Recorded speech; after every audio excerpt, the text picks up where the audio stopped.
What's up, everybody? It's Lane with at Talkin' Tunes Podcast or Talkin' Tunes Podcast, depending on whatever platform you are visiting us on. I hear my co-host laughing, so I'm Hold on. listen. Hold on, man.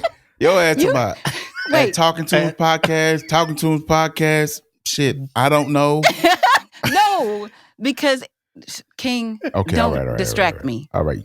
You distracted already. It is what it is. Shut We up. in here. We in. Okay, so thank y'all for being here, y'all. If you haven't subscribed, All right, I'm gonna shut up.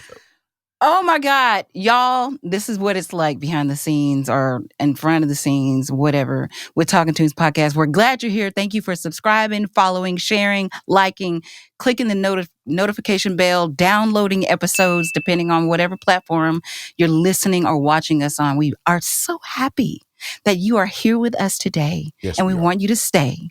Did I hear a yes, we are in the back? What? Yes, we are. It's your Amen corner. Oh my, I got an Yes. amen corner. So speaking of you do. amen corner, in that corner is my co-host. My co-host and my brother, y'all. I'm going to bring him to the stage. King Logan. What's up, happening? brother? What's happening? Life is happening. That's what's Life happening. is really happening, and we're going to get into a lot of things that's happening Yep. in life today. For You sure. know what I'm saying? We're going to keep it. I ain't going to talk too much about it. We're going to just go ahead and introduce Let's get in it. the homie, Money Montez, Jontez, whatever we want to call him. Not Him, whatever you want to call him. Himothy. We all got so many different names. Listen. Him, Him. Himothy, that Himothy. nigga over there. What's up, man? That would be TNOT. Okay. Listen, y'all. All right. Listen. And also, man, we got one of the most intelligent young men that I've ever met, especially when it comes to music. His name is Miggie Music. We gonna get into put him in this conversation. Yeah. You know, Yeah, when we let's come do it. back from this intro, there's so many. Listen, we want to thank y'all for liking this intro. I keep getting, hey man, every time the music come on, thank y'all. We Intro is appreciate dope. that, man. But like I Very always say welcome. about this time, I'm King. That's Lane. That's Money Montez, Miggie Music, and we got big homie Max in the back. Max. All right, Max. welcome to the show.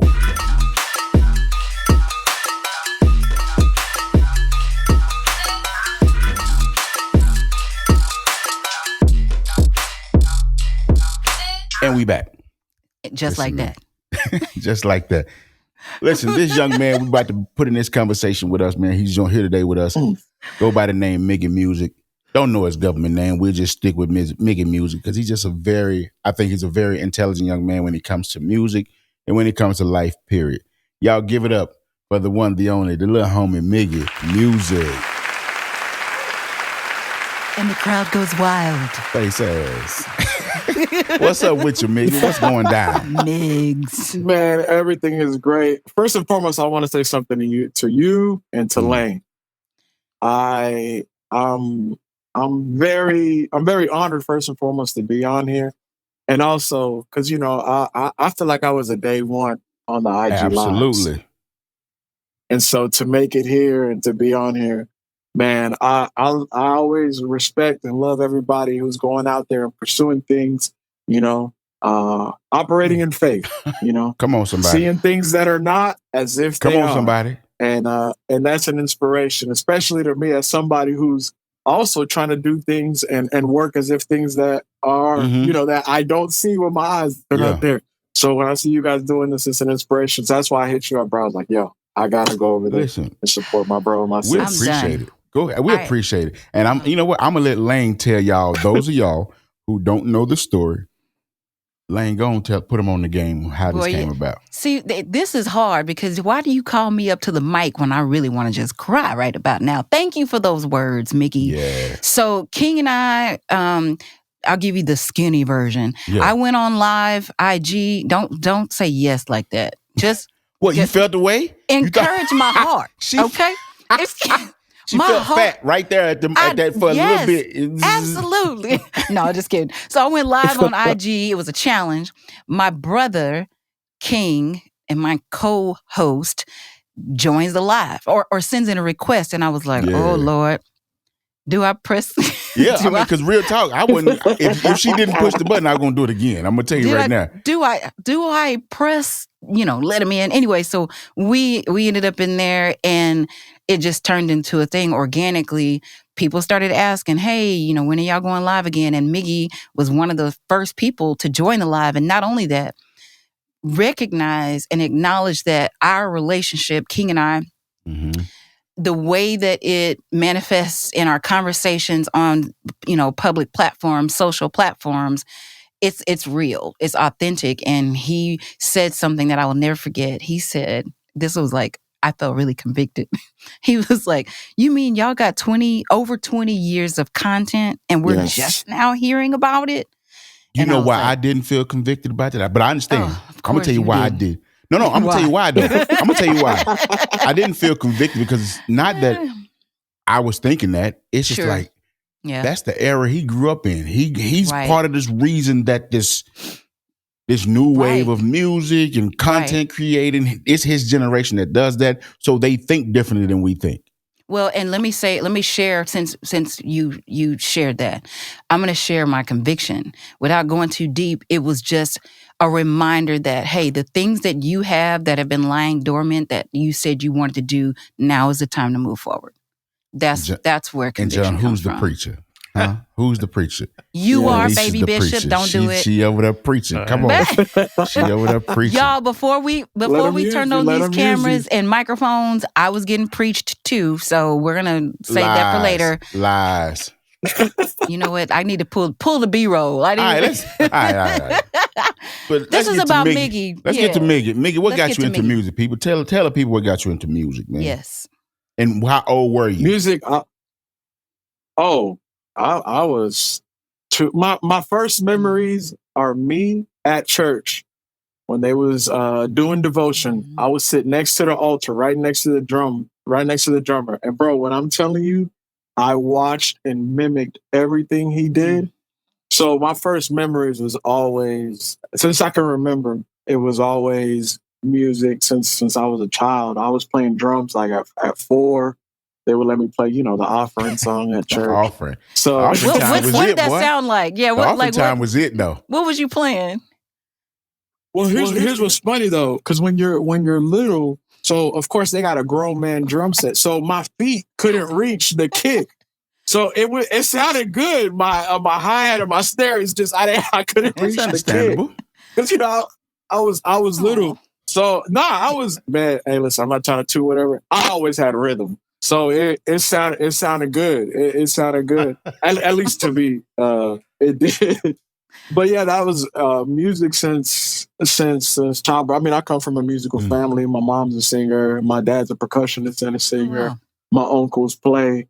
So ever since I was young, that it was always a passion. Like as soon as I knew what passion was, and as soon as I knew what I wanted to go for. It was always music. And anybody plan A for you. Yeah. Plan A? Yeah. Oh, yeah. That's good. Oh, yeah. Okay, Miggie, I got to ask you this because I got to ask. Do you have any Latino in your bloodline? Uh-oh. Oh, God. I'm Dominican and Puerto Rican. I knew it. Wait, what's going on? You have to just know, like, our family dynamic here is this is what we do. It's what unique. We do now. Because I'm gonna tell you something. I've been knowing John almost 30 years. Yeah. I've been knowing Lane like a little over 25 years. Mm-hmm. And see, I'm the black dude that used to hang out with all the Mexicans. Yep. And the Puerto Ricans. I'll never forget the day John said, "Hey, bro, from now on, tell people you Dominican." I remember that. Yes. I remember that, bro. So I used to go around to my Dominican, baby. Oh, and they was like, boy, if you don't get some mercy. Listen, I knew John was going to ask that question. I don't know why. Yeah.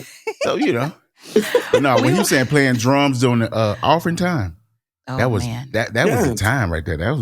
That's how, if you played drums in church, that was your break-in point right there. Yeah.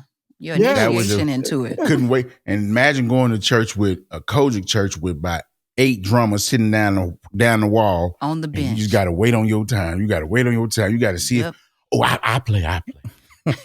I play. That was me. Man, I understand that.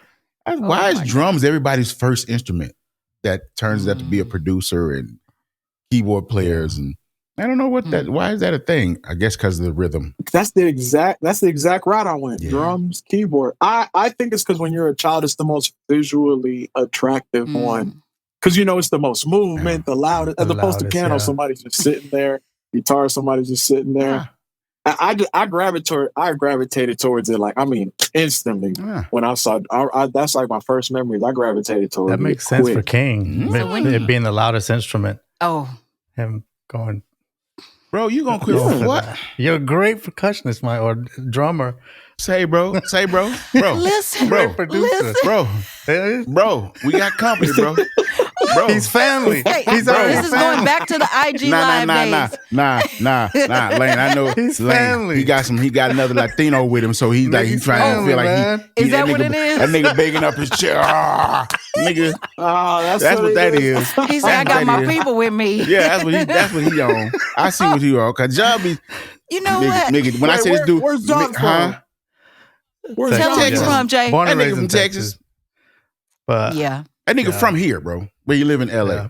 Yeah, but I'm in LA now. And Miggie, when I say a ill singer in English and Spanish, really? My mama, dog. Swear business. Listen, everybody, mama. He fooled me. I would if you would have told me guitar, I would probably look like a singer. Singing. I probably do. Listen, Paco is our other homie. Paco is fire. David Cruzito. Yeah. Hey.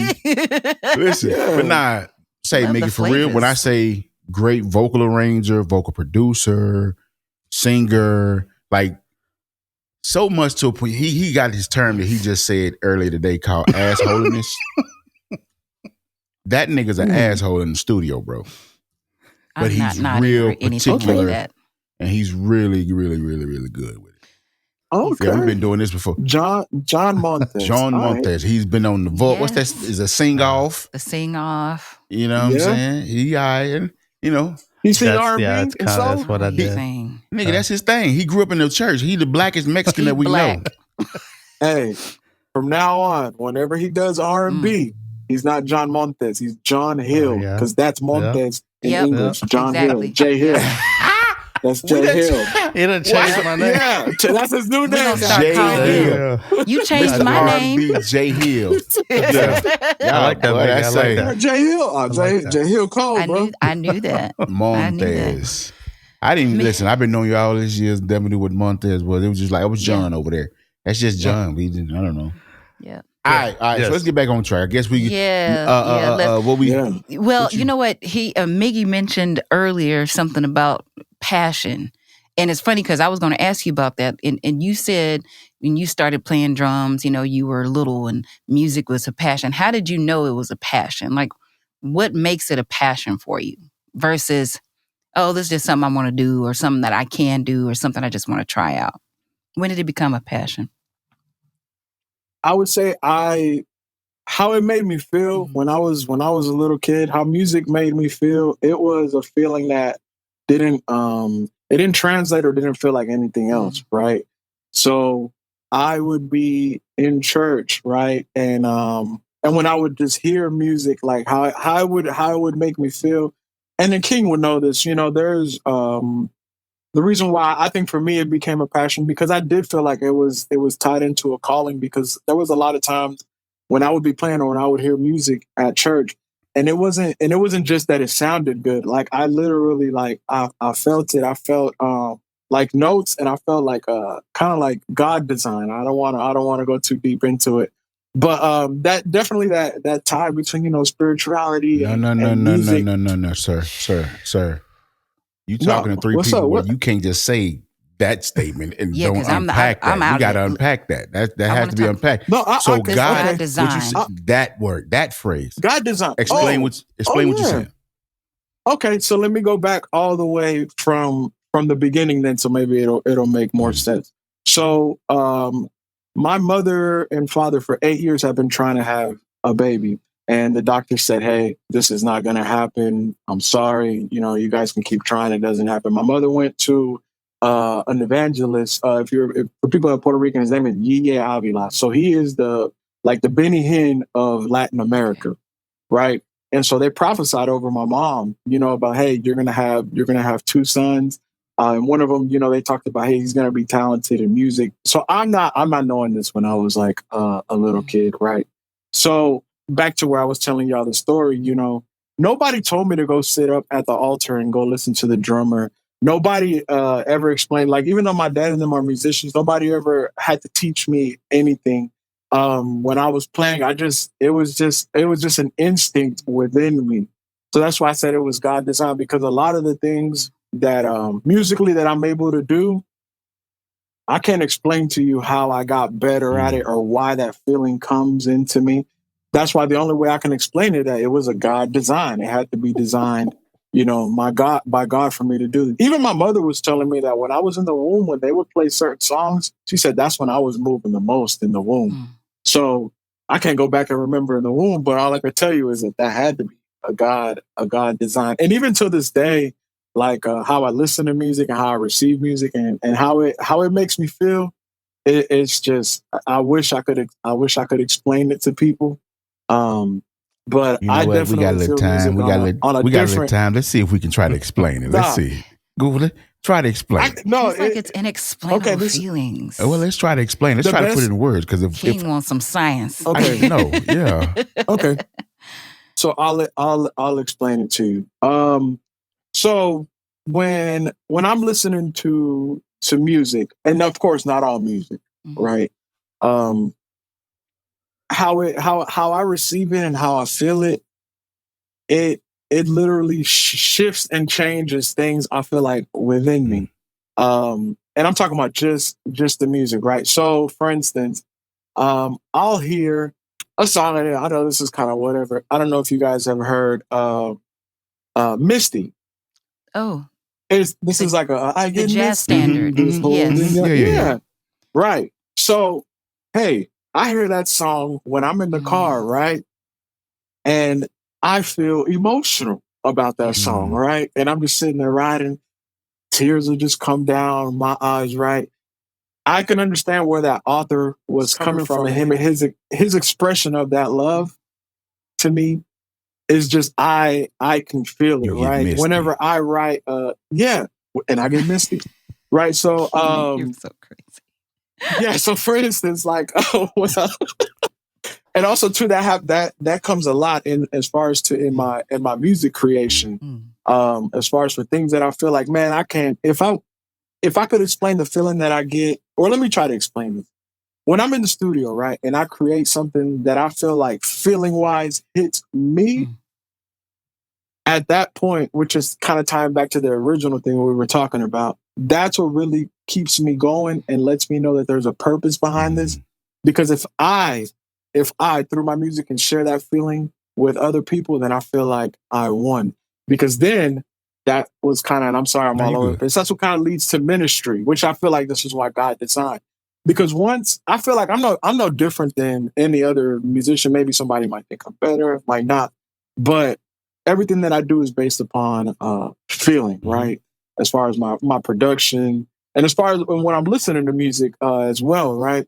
And so for me to be able to express that, and I guess in how I feel, sometimes I guess the words don't come to me, but the feeling definitely it's there, and I don't know, it just it hits me in a different way. Like, I'm talking about from snares to kicks to chords, guitar mixes, everything, right?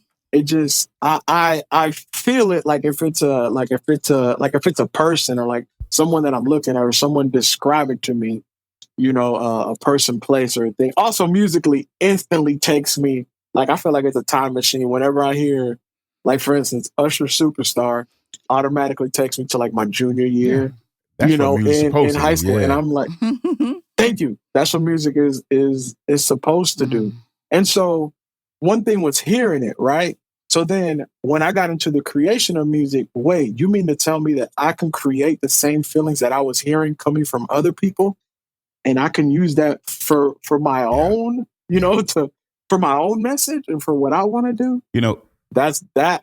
that's when I think I would say that passion word. That's when it really became. And see, dog, just based on what you just said, that's why what I'm on now, for as music wise and producing records, right? I'm just doing records and putting out records with cool people because we can, right? But when I say the term, I use the term a lot, curating a sound. I don't just, and I think I said this a couple of episodes back, I don't want to just curate the music. I want to curate a feeling. As producers, we are responsible for those feelings. And by that, I mean this. I've told this story before as well. I used to set the studio up based on what type of artist was coming. You dig what I'm saying? Because I'm grateful to be what they consider a cross-genre producer, right? Based on if what you hush. Like I did a session with a chick. She was a Playboy playmate, but she was a party girl. So we made it a party atmosphere. So what the energy that she needed was provided. You know what I'm saying? What she needed to give us, and she couldn't sing, rap, hum, skip, on beat, nothing. She just, bro, you would have to pay for this beat, dog. Hey, because I threw a crazy number out there. I want to do an EP. I want to do an EP. I want to do a 4-song EP. Yeah. I was like, give me 50,000. Okay. Oh Jesus! Now I got to go through with it. Man, that's okay. Just yeah. me out. They was like, okay. I was like, oh, she sound like an anime character for real. Okay, man. And it was yeah. So and she was a party girl. So I had to have people come around that were partiers. It made her comfortable because sometimes recording studios are too sterile for some people. Recording studios make people feel like, oh, I got to get this right. You know, it affects, get uptight, and it affects their performance. So I'm real as a creator, as a producer. You're not just creating beats. Like Miggie, let's talk about real quick because I want to use the term because you just said snares and drums. I'm a big fan of your sample packs. Can you tell the people the name of your sample packs and what made you want to create them and what gear did you use to create them? Give us the whole rundown on that. Okay. So for the sample packs, and you can go to my site, shameless plug. No, it's a plug. What's the site? What's the site? It's the 888 Wave. It's a Selfie site, Selfie, SELLFY. And then it's 888 Wave. You can also go to my IG bio, Miggie Music, MIGIMUSIC. It's also there. We'll put the link on the screen right here. Okay. Yeah. Bad. So for the packs, I kind of had 2 series. One of them is called Day and Night, which is, my brand. Day and Night for producer community out there. Also, as well, that information is on my page. Day and Night. It's a collective of songwriters, artists, and producers that we put together. Lane, he's answering your question. We started making a movement. I heard him. Yeah, and we made a movement. And so I just, I wanted to stay on brand, and so I have those. And then I also had things that I wanted to branch off on and do. So I like gospel, I like Latin music, of course. And so I got a couple of those. Those are all in there as far as on the site. As well as I also do work, I guess, for other companies as well. So if anybody's familiar out there with MSX Audio, I've actually been doing the Loops Go Crazy pack and High Art. Those are as well my samples, as well as the new Serato extension, hip hop. Those are all my samples as well. So I've been doing some of those. Getting that sleep money. He getting that sleep money, y'all. He getting that sleep money. He said he can flex without telling y'all he's flexing. Money. Listen, I got to get into that word because that sleep money is, and because you are a sound designer. Yes. And I remember when we talked about on the IG Live at one time where Lane was talking about how I sampled all this stuff in the room and made a beat out of everything, child. And you said, King out here sound designing. Dog, that's been a thing of mine for ever. You know what I'm saying? So with designing your sounds with these sample packs, is a cool, like I want to, those sounds in your sample pack, your sound design. I want to go back to the beginning of you saying you felt like it was a God thing. Yeah, how God does design. that play? God design. How does that play into your sound design, your sample choices, your loop choices? Because I'm low key, I be listening to this stuff. I be like, man, I can't use none of these loops because this is a record by itself. What are we doing? Like, this is a whole record by itself.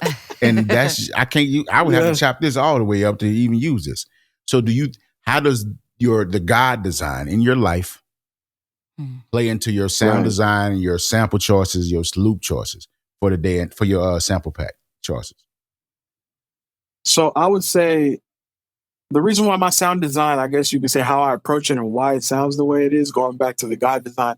I didn't go to school, for audio engineering, none of that. When I say I just started pressing buttons in here and I started figuring it out, that's pretty much what I did. And I know people is like, hey, that's what it is. But here's the thing though, and why, and I know you'll relate to this, King. Trying things out and being being explorative. I don't even know if that's a word in the studio, and trying new things. That's my thing. Yeah. But the reason why my sound sounds like what it is because when I was in there sound designing, it's all about feel. Once again, going back to the same thing. So, when everybody hears my stuff, like, oh, it sounds like a record. But here's the thing, though, because records are supposed to give you a feeling, regardless of whether the drums, the vocal, and everything else is on it, right? So when I approach my samples, everything that I do, it's like, if I don't feel it, bro, delete. Will you actually delete it? Yes. Oh, wow. See, I usually just store it, keep it, because you never know. I might go back to it 2 years. 2 years. You might feel it later. Nah, but let me explain my process and why I say it's feel. Pretty much every sample that you've seen that I've released, that's all a live jam session. So when I come into the studio, everything, I don't MIDI nothing up. That's all me playing, whether it be my bass, my guitar, and it's about half an hour of me going through ideas, right? That's why I say I delete it. Out of that jam, out of that freestyle, whatever, what I felt, that's what I'm working on. Everything else, got you. Is gone, and so I build upon that. And then the sound design started helping because when I started learning how to use, I guess pretty much you could say, whether it be reverbs and delays, to accent and to make the feeling bigger and to make it come through, way faster. Oh, that's when I kind of, I guess you could say, evolved as a sound designer. But here's the crazy thing, though, right? If somebody were to put a compressor or a reverb in front of me and give me instructions on what to do, hey, bro, cut the tail off this. I need this milliseconds. Bro, I'm going to be like, can you do it? Because I don't know how to do none of that. I am not technical. I still don't know the release on a compressor. I just know when the kick hits right. I know when my bass hits right. I don't. Okay, bro, you really blowing my mind, because this is amazing. This is how I move. That's how I work. You Very know what I'm technical. saying? Yes. I'm very mixing the song we just did, Kendrick, for the homie Deonis Cook. Mixed it at Lane Studio, right? And sometimes it's not I'm always about the feeling of the record. I'm about the feeling of the sound. I'm about, you really killing me. And since I like how you segued into that, because I want to add one more thing though, and why I'm gonna tell you. So when people are technical, to me, that means that there's a limiter on their creativity. And I don't put limiters on my creativity. So that's why when people are super technical, if you think about it, they're always going to approach everything that they do through the technicality of it. Because I don't do that, I'm not going to put a limiter on my creativity or a compressor. I'm not going to put nothing. My creativity. So you don't think that some technical, because watch this. I'm gonna take Montez for example. He has to be the most technical singer, vocal producer I have ever experienced in my life. So to the point where leave this nigga in the studio by himself and let him do what he want to do, because I'm gonna cuss him out. Lord help us. Jesus. But he's still so creative though. And you still feel that emotion, those things. So do you you really think that the technical part of it takes away from the energy, the creativity of it? Like, where's the balance, I guess? Right, exactly. With all due respect. Okay. With all due respect, here's the thing, right? So when we share the feeling of our music, we are sharing it with people that have no idea, not even a smidge of what the technicality that goes into it is about. So when we're being technical, and I use it like a lot of like vocabulary, right? When you use big words that people don't understand, like Kevin Hart said, I'm gonna take them as disrespect. Right. It was that? It was like, I think it's called Knocked Up, a 40-year-old version.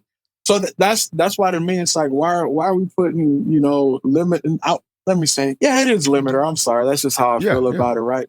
Because if every time that you approach whatever tool that you're using based upon the technicality of it, what about the human aspect of it to where it's kind of like, hey, what about if they designed an error into whether it be an equipment or whether it be you playing? Technically, it doesn't work. But once again, technical and feel to me are completely on different parts of musicality and on feeling. Because technically, there's a lot of things that are wrong. To me, like for instance, when I talk about groove on a drum, technically, that means it's off time. That means it's not coming back right on the one. That means the 3s and the 4s sometimes might not hit right where it's at, right? As opposed to, like, for instance, the reason why to me trap doesn't translate with certain people that like groove. Why? Because you right click fill in every 2 and it's right. As a drummer, me and King, it's and we know what it is. So that right there is the feeling. So whenever you use that MIDI, you're limited. Whenever you use things, no, this is the way it was intended for it to be used. Like, nah. Then you don't get a lot of things. You don't get hip hop because then you can't get DJing and scratching because the records weren't made for that. On the guitars, you might not get rock and roll because that's not what they were meant. That's not what they were meant for. So that's why I said technicality to me, for me, and I'm speaking for me, because, I create from an ADD mind because I have ADD while I'm creating. Yes. For somebody to tell me, hey, you're using that wrong, or for somebody, especially for somebody to tell me, like whenever I'm playing, hey, bro, like technically that you're not in the right key, and some of those passing chords that you're doing, they kind of sound off. I'm like, I don't care what they sound like. What do they feel like? Oh my goodness! There we go. What I commend you on that, bro. But hold on, stand on it. I commend you for that because hearing you speak, hearing you talk, Lane and Montez can attest that that's been me this whole time. But I've been at a space like, oh, well, I got to do it right because I don't want people to feel like I can't. And I've always been it's always been a feel. Like, Jontez remember me and some other homies around the city. We used to turn the quantize off on the MPC and just do the beat ourselves. You dig what I'm saying? So it can have a certain real feel to it. You dig what I'm saying? So I really do, out of respect, bro. I respect you for that because that's going to take you a long way. That's going to be, you're not going to be like me, maybe have missed some opportunities because I was trying to be so technical. You dig what I'm saying? Trying to be so, because I don't know, because sometimes my authentic self is too much for some people. Well, I mean, that's up for debate at some point. But hey, I'm saying, don't cut me off talking about that's up for debate and shit. I like what she said. First of all, do we want to talk about that after you done told me? Okay, whatever. No, what I'm saying is me being unapologetically or, authentic.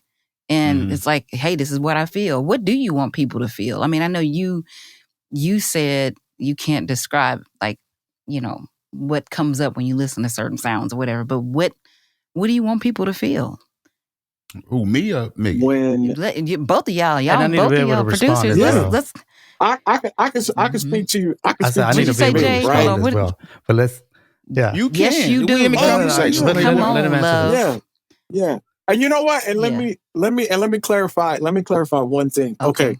So, as far as creatively, the reason why I feel the way I feel, because anytime somebody to me mentions technical, how I take it is handcuffs and limiters. That's how I take it, right?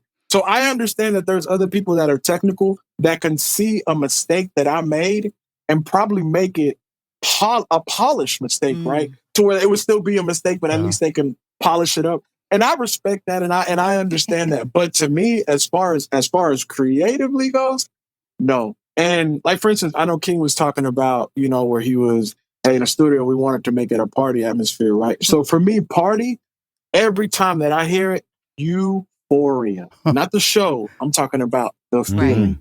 I want it to be to where when someone's feeling something that I have that's up tempo, if they're a heroin addict, I want that high to be equivalent to them being on heroin or to them being on psychedelics or some form of that, right? To where when they hear it, they're just like, bro, this is otherworldly. Yeah, but the feeling though, when you have it, right? Even though you might not be able to explain it. Because when you don't have it, it's also kind of hard to explain what's missing from it, right? But when you get it, that one, like, hey, enough where it says, that's it right there. Yeah. Jay, go ahead. I love the disclaimers you just listen. You know what I love? and I love the fact that what's really blowing my mind, again, everything is a God thing. Amen. Having this conversation with you, bro. We love God. Like, yes, we do. Amen. Everything, it's really touching me like, wow, I'm not crazy. Y'all about to make me emotional. I'm not far off. You dig what I'm saying? Because for a long time, because I wasn't the technical guy, I'm like you. I didn't know what attack, release, I didn't know what none of that was. You know what? I'm gonna tell you something funny, true story. We was doing the Bobby Valentino Anonymous record we was in Vegas. Marcella, they call her Miss Lago. She's an engineer for Danger. She's mixed. And so she did that session with us. And she looked at me and she said, King, when you learn how to mix, you're going to be cold. What was she hearing and feeling? Right. But in my mind, I'm already not mixing, right? But I'm giving you the sound that I want. You dig what I'm saying? And for her to tell me that, because I respect her. I respect her craft. I respect her ability. I've seen her come from being an intern to being what she is now. And it's like, all right, bet, cool. So I kind of just took that to heart. But then at the same token, did a record for Jennifer Lopez, and Jason Joshua mixed this record. And we at the studio, he says, hey, bro, this is our first time ever meeting. He said, bro, I got these files 2 days ago, and I still haven't touched no faders yet. I want to play it for you. And he hit play. He was like, what do you want me to do with this? He said, this is already mixed. That was a nice question. And I was like, oh, I don't know. Do what Jason Joshua does. Do what you do. You do what I'm saying? And he was like, how do you, his exact, now, bro, of all people, this is Jason Joshua asking me this. Bro, how do you get your kicks to sound like that? Like they got this punch and they so round and they distorted, they got this saturation. And I was just like, and you know what I said? Man, I don't know. I just turned it up loud. I cannot. Like real talk. That was my thing. Like I didn't get it. But now, honestly, now I'm into still creating that sound, but not the way I used to do it. Now it's not manufactured, but it's more so of a polished process, we can say. You know what I'm saying? The process is, okay, look, I'm gonna go throw this kick. I'm not gonna record it in there distorted. I'm gonna put it in there regular. Then I'm gonna add some distortion. Then I'm gonna add some little extra saturation because I like the color of this. And you know what I'm saying? So it's to hear you say that you that you're that way. I am even more amazed by you, brother. Yes. I'm even more because no real talk, because I know what that is.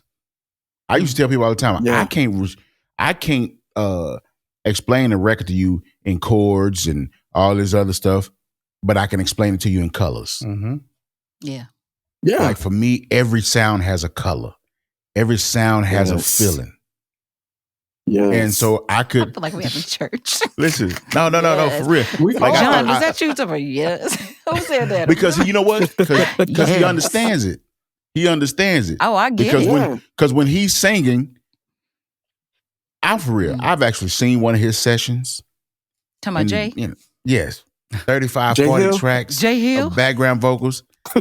And it's like, why that 45? Why is he used to it was insane. I'm gonna let him speak into it. Yes. I respect But he it. would I have love that. certain notes that you wouldn't hear.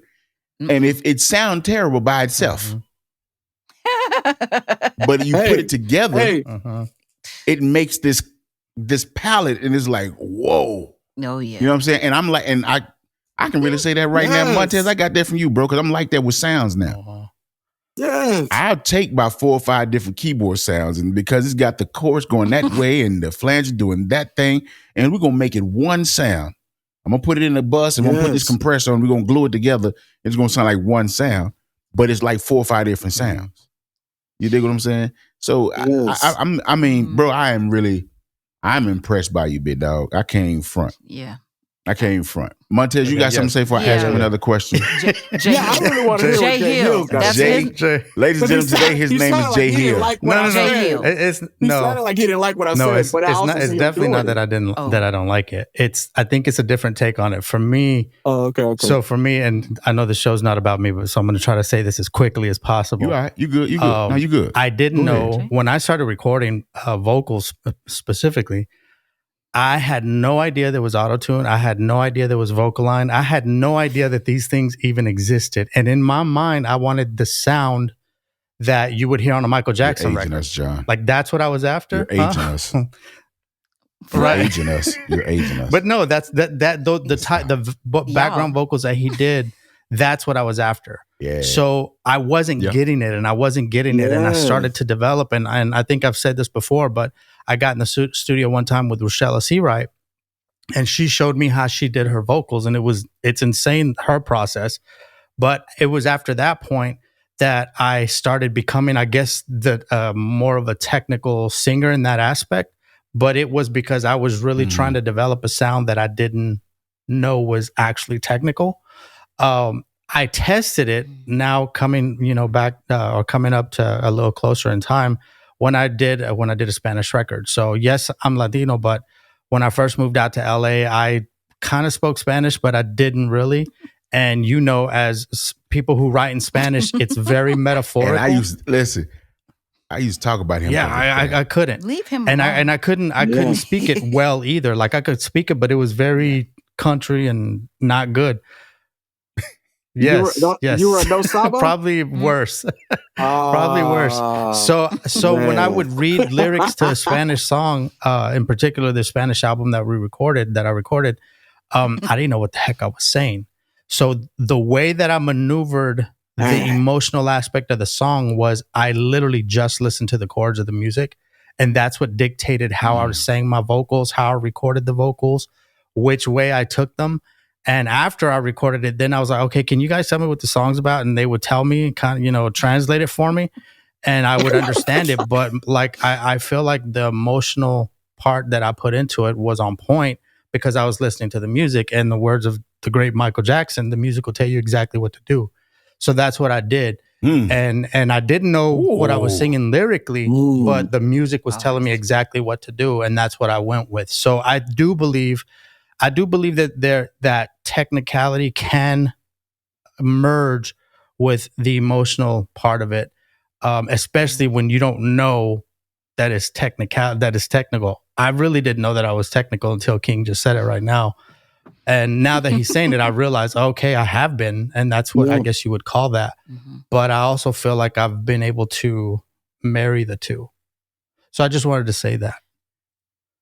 That's listen, well, there we go, ladies and gentlemen. There we go. Yeah. Hey, Miggie, before we move into this music business questions, one more thing. Go ahead.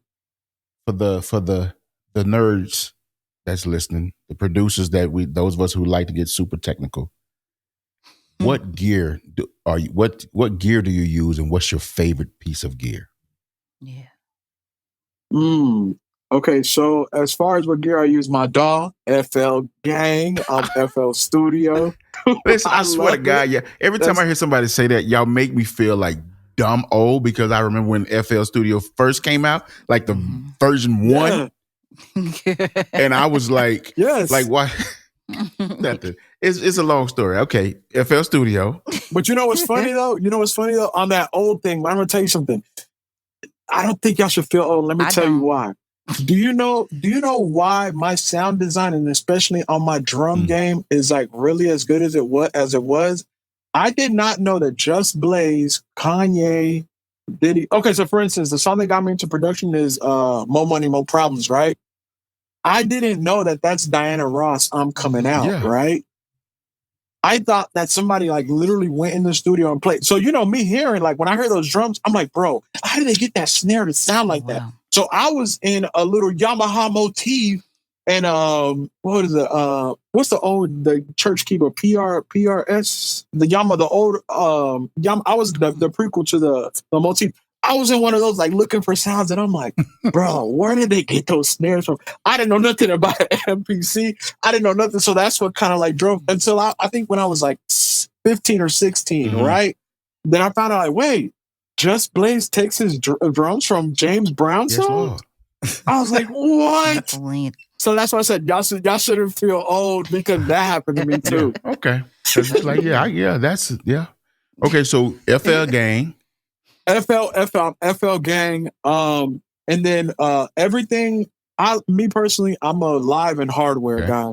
So I got my bass back there. I got my guitars, an acoustic. I got a Squier regular P bass. I got a Fender Strat, and I got a nylon, and I got a regular steel acoustic. I got a Deep Mind, and also just so you know how deep I started diving. So. I get a lot into Come this on, too. man. So this is an old Casio board right here. Yeah. But I get into that. I got a low ray micro. Every GD. drum in that keyboard is now on my hard drive. I sampled that years ago for my MPC. Really? Yes. Yes. and then I would say I would say that's like 10%. 90% of my stuff though is one shots. Okay. So most of my samples that I make one shots, for myself. And then from there, I just go and I take it. So the one shots can be vocals. It can be from anything. I make those myself.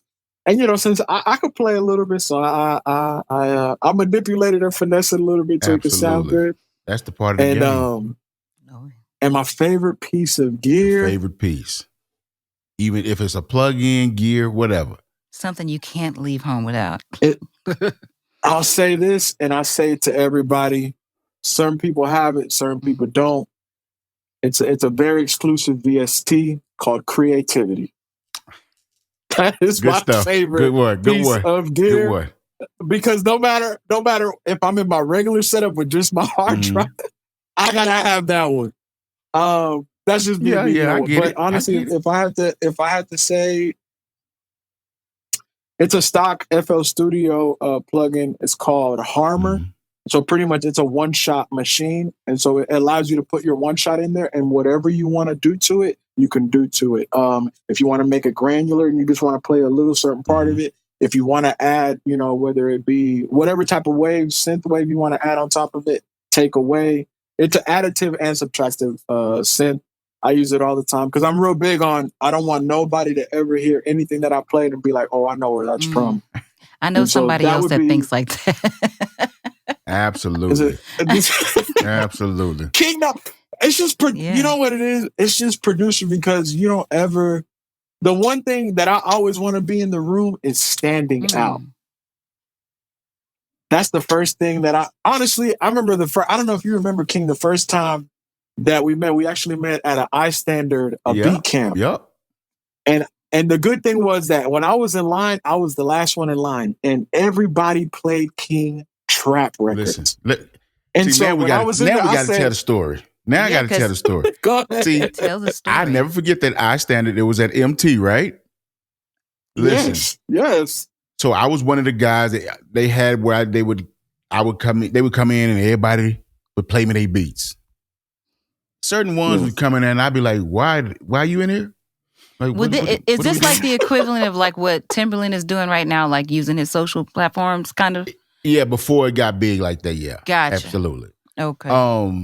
iStandard asked me to be a part, and I'm listening to all these records. I can't lie. I was, be honest with you, I was in that room like, these little niggas is cold. Oh my God. Oh my God.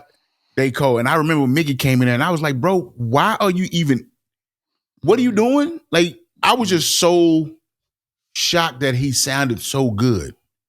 And yet to have, I guess, use the term, make it or whatever we can say, you know what I'm saying, for lack of a better term. Yeah. And I was like, what is this dude doing in here? And because, dog, your sound was so, it was two people that day I'd never forget. You and, was it?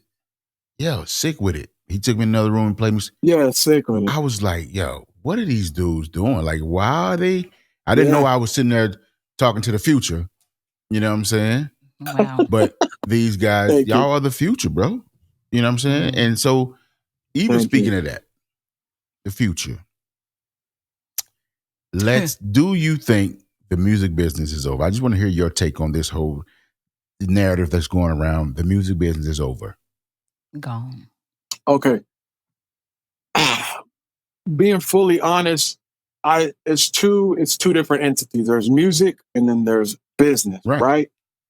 To me, when you merge them together and you want to say that they're one, first I kind of have like a kind of an issue with that because I don't think I get it, like there is such thing as the music business or the business of music. The two I feel like don't go hand in hand because they're they don't work together, if that makes any sense. So no, it don't make sense for me, especially, it don't make sense. I got to understand it. No, and if I'll elaborate on what I mean, right? Because music, as me and you know, bro, music is what we do. It's just innately within us. We love it. Just through creating, playing stuff for people. But once you introduce business into anything, right? It starts to become about dotting I's, crossing T's. Is the grammar correct? And then it also becomes, how much of it do you leave with? Like, it's kind of weird, like something that you created and you own, how much of it are you going to be leaving out of this room with, right? And so when they talk about the music business, I got to talk about it. If we're talking about it in 2024 and beyond, the day they convinced creators not to sell their music, the music business, technically, when we're speaking about it, was dead. Because the number one rule of business is to make money, no matter what business you're in. So the moment that it changed, and verbiage is kind of funny, right? So it went from selling music to streaming music, right? Right. Selling something and streaming something is completely different. As far as, and when we talk about a business, right? One is it's a product that we are pushing, right? Streaming, I can't even really call it a product. It's literally, like how they say, it's a stream. It's water. We're just dumping it into a community pool. Which water is yours? Which water is mine? I don't know, because when water comes together, you can't separate it. It's all one. So that's why when we're in there, when we talk about streaming, okay, whose is whose and what's what? The only thing still left in the music business per se is just live shows and merch, because that you can still sell. But everything else, as far as when they talk to me about music business, is it dead? Music is never going to die. Right. The music business for the creator, man, it's on hospice, bro. They can announce it any day. Well, you know what? I told. I like the separation. We spoke about this before you got on. We were just talking. The music business as it stands or as it stood, I think is over. But I do think the independent part of it will be on the rise again. Somebody new and somebody fresh is going to break. And then they're going to turn that into the new thing. Like the new business model for exactly. That's creators. The new business. Because remember, Drake was independent. Yeah. Yeah. He made all this money. Then they sought after Drake, like, hey man, we give you anything you want, brother. Anything you want. I am in a space now where I am I don't know if I told you this. I said it earlier, but I'm creating music and curating singles for cool people that can really stand up on stage and sing, but they don't really have that. They don't really do it. You know what I'm saying? But just enough to have ownership of it and try to create. I'm trying to create a new business format. You know what I'm saying? Because, a lot of producers sit around, they create beats, and these beats just sit on their hard drives. Nah, man, get your cool homies. Get your cool friends. Yeah. Let's get everybody. Hey, yo, holla at me right quick. Let's get on this record. Let's do this. Let's do that. Let's do this. And at the end of the year, you got this whole body of work. And people's like, well, what have he done? I did that, all of that. So would that be considered a label or production company? Like if you had to classify it from a business standpoint. See, that'd go to business. The word to business, the B word. The B word. Yeah. It would be like Rough Riders was. People thought Rough Riders was a record label. Right. Rough Riders was a production company. Yeah. They were a production company. They was brothers and sisters got together and they started doing all these artists. The next thing you know, that's the business. That's the motto. Like it keeps changing. I don't think the music business is over. I think it's going through a transition right now. Sure. Whatever the next thing, whatever the next thing is, we'll see the switch happen soon. And either you adapt or you kind of get to this point. Because I say it like this. We all know some talented people that we like, why aren't they making it? Because they get in their own way and they want to be so authentic, or they want to be so, and they don't want to do business. Listen, brother, let me tell you something. Yeah. The moment Timberland invited me to his house, and that man stood there with these French doors that's 3 stories tall, 2 stories tall, and opened his doors inward and said, "King, welcome to my house." I was like, yeah, no, I don't do this for the love of music no more. Oh, God. I do this for money. I do this because I want 3-story Listen, doors. because at the end of the day, but I still have my love for music. You know what I'm saying? Don't get it misconstrued. I still have my love for music. I still have my passion for music. But at the end of the day, I have no problem with the music business. You get what you negotiate. A lot of people in the music business, they bitter because they seen that's happened to that person, or they feel they hear the story of that happened to that guy. This guy did this and a lot of this ain't true. You know what I'm saying? People create this narrative, and it's like they fear mongers. You know what I'm saying? There's a lot of fear mongers. Now everybody's scared. Yeah, everybody's scared. They don't want to do no business. Oh, man, I don't sign no contract. Then you ain't gonna do no business. Because why are you doing music and you're talented at it and you're not making no money from it? Yeah. You dig what I'm saying? Can I tell you something, bro? I'm a fear monger. You know why? Honestly, I really would like for way more fear to come out, because I don't like anybody doing music that doesn't have the love. And let me explain. That. No. You said no, and I'm going off of what you said. You loved it first. Then when you saw the business of it, you were like, okay, cool. I can make that transition. But once you love something, it never leaves, right? And one of the problems, apart from just how the music business is structured, also was that there was a huge influx of people that started doing music that it was strictly for business. And those people, man, expeditiously, I want them out of the way. Because most of those people create music that is strictly just for that, for the business. And that's where we get. Go ahead. Why? Are they doing good records? Are they selling the records? Are they selling the records? Do people like it? It's the music business. But here comes that separation that you were talking about earlier. Business and then music, what Miggie was talking about. Like, I understand the separation, merging it together. Why aren't you making money at it? You do what I'm saying? Like, it's the music business. I don't mind the business. There are people, I know some people who aren't as talented. They just a little smarter and a little more patient. They sit down, they do a record, pass the record off. They know the proper channels to go through. The fact that I had to learn proper channels and this, that, and what have you, like I wouldn't have do the. I say this much, Miggie, my bro John and my sis Lane would tell you there's a different guy named Chill. Yeah, don't say his name 2 more times, please. That's a lot of people have never been introduced to this guy because he didn't care nothing about the music business. It was either kill or be killed. I had to survive.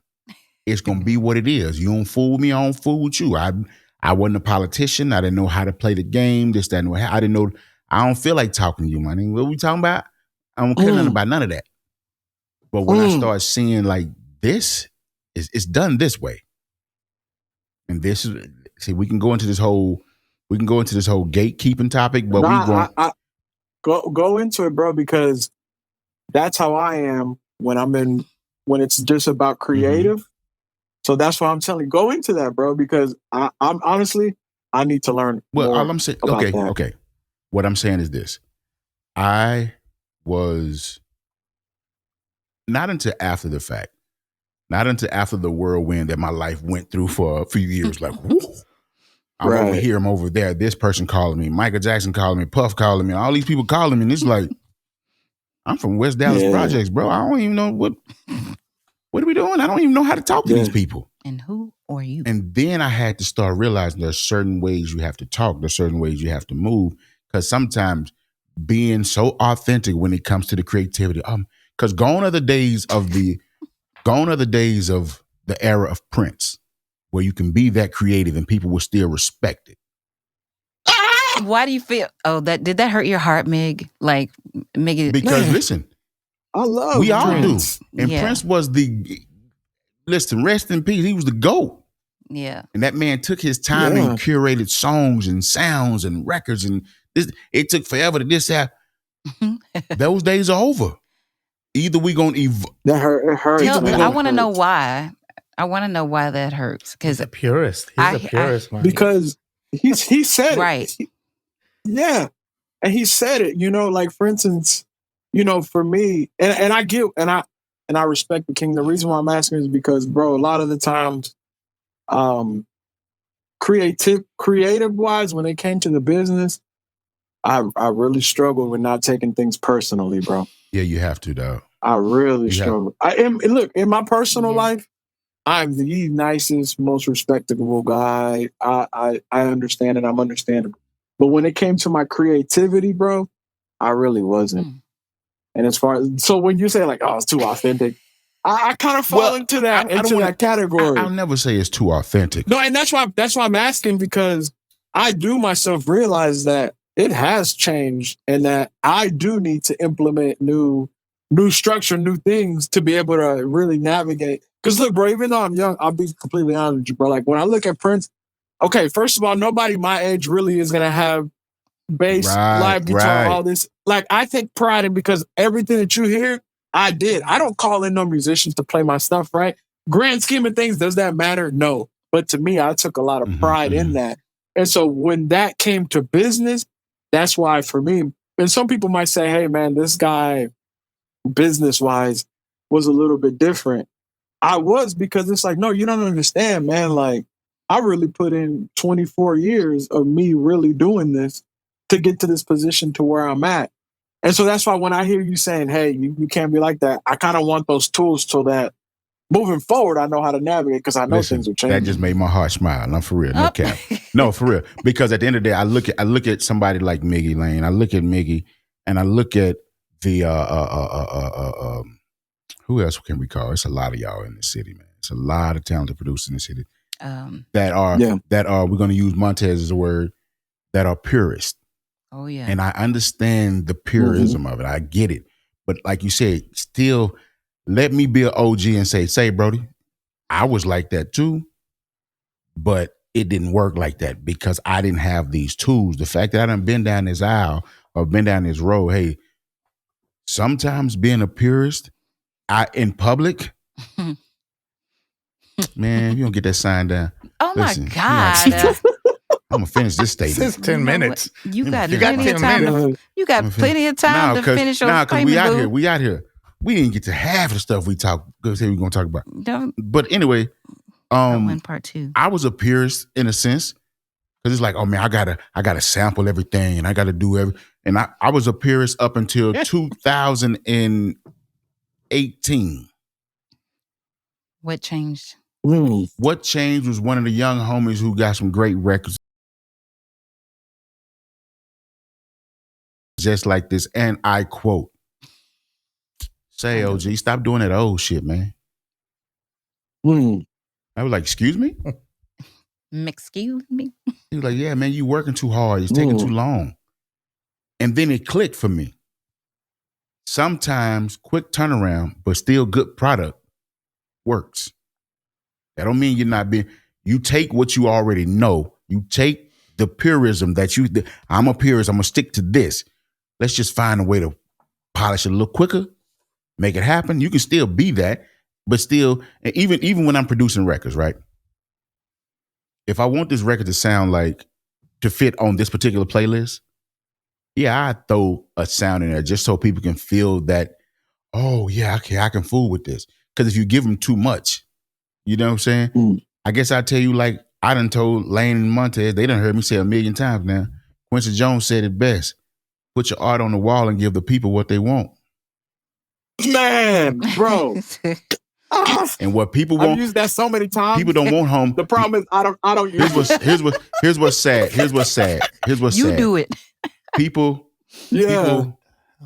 music wise, I think we're starting to get back to the point where people want home cooked meals. We're getting back to that point, but people wanted microwaves and air fried meals. You dig what I'm saying? Because Lane being the cook around here, she go in the kitchen. She in there for at least 20, 30 minutes before the meal is ready. Yeah, and that's at a minimum. Because we got to cook this, we got to move this, we got to use this, we got to use that. Oh, yeah. Whereas, we're gonna take it out of the freezer, throw it in the microwave, bomb. You know what I'm saying? I love to cook. But at the same token, bro, that business part of it, that part of like, yo, we got to play this game. Yeah, that's where I struggle a lot, bro. Because the game, it's the game to be played. Business. You don't. If you mind me ask, how old are you, Miggie? I'm 36. 36. I'll be 50 next year, bro. And I thought you was young. I know, right? Look at God. That's all he needed to hear. That was all that he needed to hear. He gonna sit in there for a minute. No, I ain't. Hey, man, no, you look good. Appreciate you, brother. Good, bro. I mean, everybody else. But what I'm saying is, see what I mean? We're gonna keep moving. We're gonna move. Wipe yourself out. We're gonna move. Then I'm gonna say it because so we can go. The producer already done hit me like, you got 10 minutes, guy. It took. I don't want to be. I'd rather say stuff like this to you because again, you're a very intelligent person, and I understand the process of being a purist. Montez, that's the perfect word, I think, Montez. I understand that process. I understand I'm an artist. I'm a purist. I got to do it. Has to be this way. It has to be that way. But guess what? Don't you know a lot? I understand, but we all can attest to this. We know some talented people that are still broke. Yeah. You know what I'm saying? Because they're purists. And I'm going to stay true to my craft. And oh my God. So yeah, because I got to be honest, that's how it sounds in my head. That's how it sounds in your head because you do that every time. I'm such an artist. I'm such an artist, and I have to be, and I got to be him. Okay, be the artist. But let's do a little. Let's get some money from this, man. Because can you all about the money? Yeah. Hello. If the labels can make the money from it, why come I can't make no money from it? Yeah. Like you see, I'm gonna shut up. So we're gonna have to do a part 2, Miggie. We're gonna have to do part 2. Definitely need a part 2 with Miggie. Because we're gonna talk about how your boy Meek Mill's like he really saw the numbers of what the labels was making off of him. Yeah. Yeah. And he like, yo, hold up. That's right. That right there. That's where I struggle at. Well, guess what though? If you know your generation and earlier, y'all are responsible for what stuff that I'm doing. I'm sitting here curating these records, curating the feeling, everything. Bro, let's get this artwork and we're going to put this out. Right. We're not waiting on no label. Yeah, so what? It ain't doing the numbers you want to do. Because I've noticed that too. A lot of indie artists, they look at their numbers and they don't do I quit. Right. Then you's a sucker. You a sucker. You are. You're a sucker. If you quit after you look at the first quarter numbers and it ain't doing what you thought it was going to do, everybody ain't, I love this song. This is the most amazing song in the world. You a sucker. Right. Because you gonna quit at everything then. Well, Boy, if you hold up another say, Yo, for those who can't see what's happening, our producer is letting us know. You got 5 minutes. All right, I guess I'm gonna. You don't have to be quiet, because I want to talk. I want to hear Miggie's take. I want to hear Miggie. I want the closing remarks from Miggie. Yeah, because we're gonna have to come back with part 2 because I gotta get Miggie's take on what Universal Music Group is doing and how the music business is changing and how the effect that AI is gonna have on the music business or is having on the whole creative process.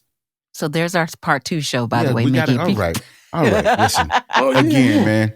Yeah, man, it's crazy because I really did go like down a rabbit hole 2 days ago about that Universal thing. So I can break it down to you guys. Let's do it. We're here.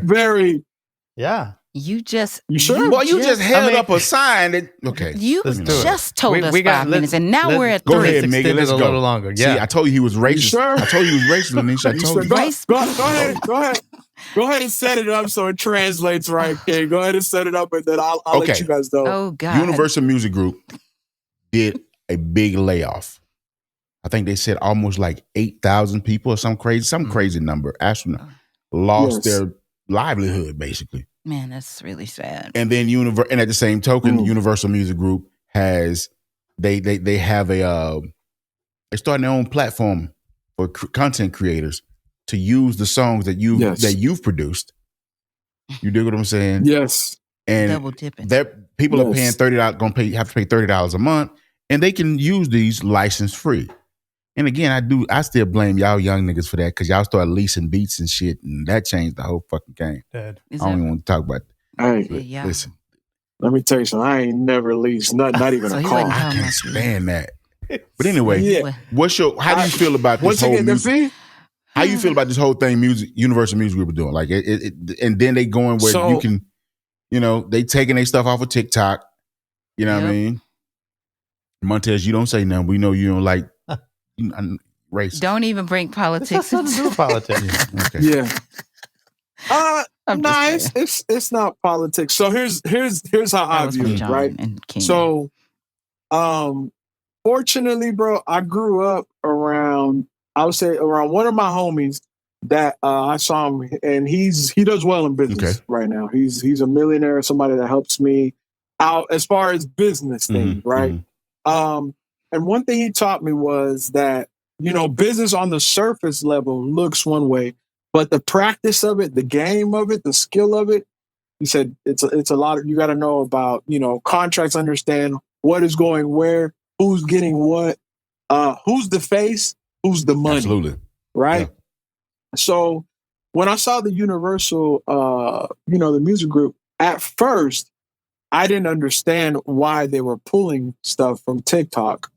Because right now, if we're talking about culture as far as music, creating and making trends, getting an artist to jump off, in my mind, I'm thinking, why would Universal pull their music when really TikTok is the new radio, but without having to have as huge of a budget, right? That's what I'm thinking in my mind, because if someone with no budget behind them can pop, and then you guys throw gas on that fire that was created by TikTok, right? Which is all labels are, money is just gasoline. You have a fire, we have money to make that fire bigger. And that's how you pop. That's how I view it, right? So in my mind, I was thinking, why would they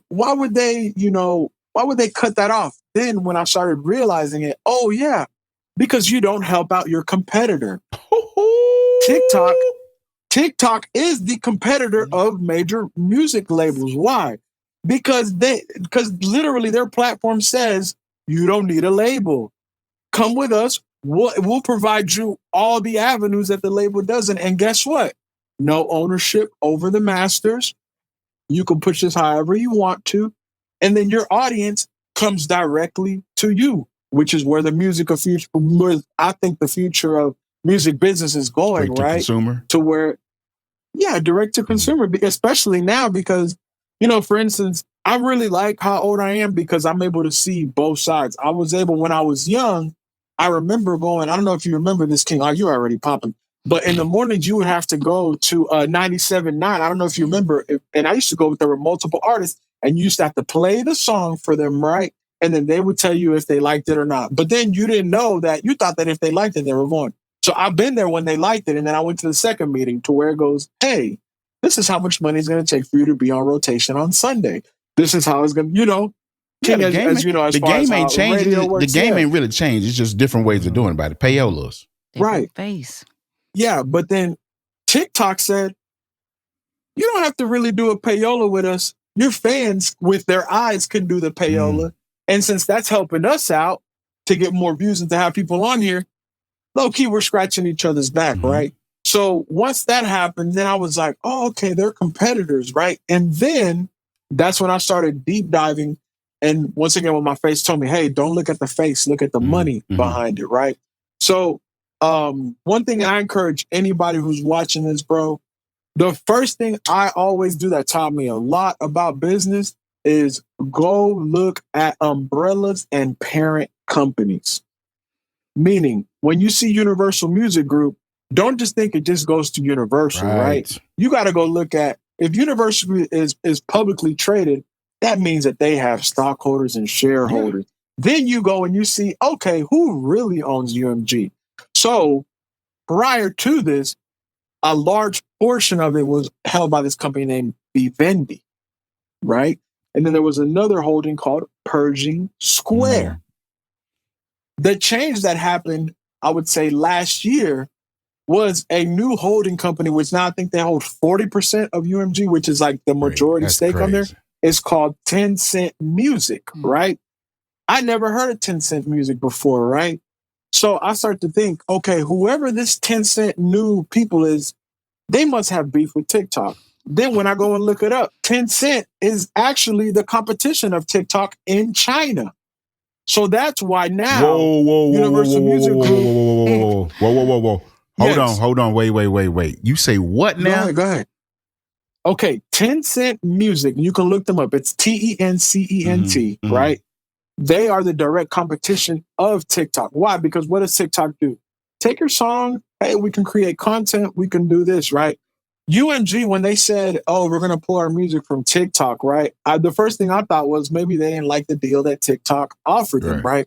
And the reason why I can speak to it the way I do is I had a song that went viral on TikTok. It's by an artist named Mo. It's called Out of There. It went viral during the pandemic, right? And so I'm a look through the statements guy. I've looked through all of my publishing statements. Not one time have I seen TikTok pay me anything on there for my royalties or pub, right? So I get it why they would want to pull music, right? But I didn't understand what was Tencent. So Tencent is pretty much going to be creating new apps that are going to be then in competition with TikTok. That's why now they want you to get that subscription. And as long as you can pay us, okay, now you can use it for whatever, as opposed to TikTok, who is doing it for free. What I think Universal Music is hoping, technically, right? What I think what they're going to do is eventually when they pull all the UMG music, they want to establish that now as kind of being the threshold, because eventually every single social media can operate as free up until they get to a certain point. Then it becomes either we sell ads or we have to start charging monthly subscriptions. The only reason why TikTok has not done that, well, they kind of did, because if you look on TikTok now they got the creator. So pretty much they're kind of going against Amazon, right? So instead of you going and selling something on Amazon, TikTok goes, hey, do a live video. You can sell it here. We can kind of, me and you kind of split that up, right? But it's pretty much the same deal that they made with the streaming companies, to where we're going to get the larger percentage of it, then we're going to give the creators this much. It's not like it's a change, because it's just switching from Apple Music, Spotify, and TikTok, which is free, to now Tencent Music and their little, app that they're going to do. But once again, it's $30 for everybody's music. Once again, they're pouring water into the pool. And how do you know which water is yours? Right? And so that ties into a lot of things, and kind of what John was talking about. TikTok has become extremely popular, and that especially here in America, because you got to look at China, and you got to look at this is why I didn't understand it. You got to understand that China they don't need propaganda. They just cut off everything, so you don't even know we're going to advise you what to look Right. at. As opposed to in America, you can look at whatever you want, but what's promoted is what we want you to see. Mm-hmm. The issue was that TikTok kind of wasn't going along with what big business and what American business kind of wanted it to do, because TikTok doesn't really care about that, because they go, whatever the people decide in the views, that's what's going to be popping. That's what happened with Facebook. That's what happened with YouTube. Now it's going to happen with TikTok. To where in America, especially when that much attention starts to go to one thing and it's uncontrollable, that's going to be a huge issue, especially when it comes to business and when it comes to influence, especially over young America, that's going to be like, that's right now, bro, the biggest money block and the biggest voting block. I don't want to get into like political stuff. Is that 18 to 24 range? And you know, music execs talk to you about it all the time. That's who's making that's who's making things pop. That's who's going this and there. But the only difference is, I think now, is that we don't know how to navigate it, because every single entity is going to go, hey, forget how y'all used to do it. Come directly to us. Let's me and you split the pie, instead of having to split it three ways, which really major labels and major corporations, they're always going to give you the short end of the stick, bro. So, hey, we're going to give you still the short end of the stick, but we're just going to take the major labels part and add it onto yours, so then you don't have to worry about it. Okay. Oh, Lord. Jesus. Masterclass. I'm sorry. No. I'm sorry. That was. I'm sorry. Apologize. Listen, please don't apologize, because some of the things I knew, some other things I didn't. But the fact that we know better, we can do better. You know what I'm saying? That's what Talking Tunes is about, man. We're about that. We're about the knowledge. We're about people, getting it Helping together. people. Lane, get us up out of here, man. We gotta go, y'all. We gotta go. We gotta go. But if Miggie will accept, we will have him back. And so I want to just say thank you, Miggie, for the time. Boy. I'm sorry. All right, listeners, our producer just basically said, look. Yeah, we got to wrap Shut it it up. No, just kidding. Yeah. Get up out of here. Okay. Oh, my God. Y'all, listen. Thank you for tuning in. Thank you for listening. Subscribe. Click the notification bell. Like, share, comment, engage with us. We love y'all. We wish you the best. And you know what? I'm going to ask my co-host if he would benedict us. That's kind of our tradition as a family. Yes. And thank you so much for this beautiful revelation of God design, Miggie. That was You've great. changed my life today. You are a beautiful soul. Thank you so much. Oh, thank you. King, if you would benedict us. He's a beautiful soul. I He's love a very him. intelligent. Miggie will be, don't too many people come on my house. We going back in the joint. No, we're not. Don't too many people come on my house. But Miggie will be somebody I'll be like, bro, come over, let's eat dinner, let's sit down and chop it up. Let's you know what I'm saying? Bread You know what I'm together. saying? So listen, man, we got a thing called a benediction. We go a little something like this. Now may the Lord watch between me and thee, while we're absent one from another. May he keep you in perfect peace is our prayer. I'm King, that's Lane, that's Money Montez. We had our special guest making music, and we got the homie Max in the back, man. Y'all take it easy. Peace.